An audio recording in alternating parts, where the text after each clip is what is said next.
sebagai pasar basah. Kemudian pada tahun 1986, Pasar Seni atau dikenali sebagai Central Market ditukar menjadi Pusat Seni Budaya Malaysia.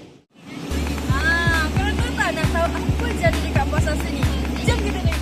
Dekat Pasar Seni memang ada banyak barang yang kita boleh belilah. So, sekarang kita nak pergi mana? Orang tengah makan.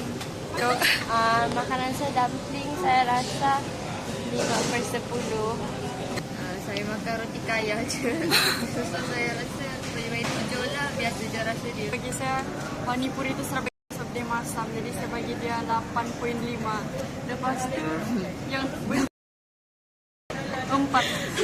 Saya rasa sama-sama tu veggie. Kalau dia, Dia rasa macam kimchi.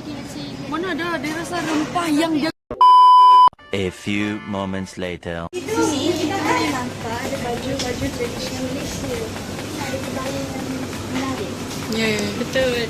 Dekat sini pun dia orang menggunakan apa tu namanya? Batik.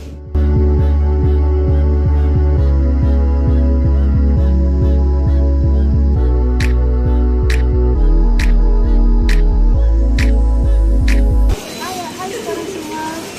So, kita ada seorang pekerja dari Pasar Seni. Akak berapa lama dah bekerja di sini?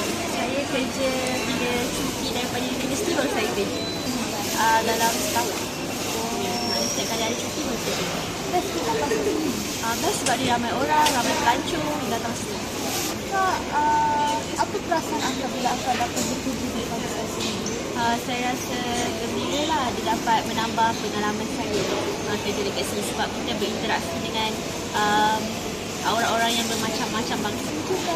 Sama. Ni kami dah nak balik. Next destination is Masjid Jamek. Okey, Evita, apakah perasaan awak apabila awak dah pergi ke Pasar Seni? Saya rasa best lah. Lepas tu saya berperasaan sebab saya dapat tengok banyak seni kat sana. Overall Pasar Seni best. Dia dapat mengenali budaya masing-masing. Lepas tu dia ada juga nilai estetik lah.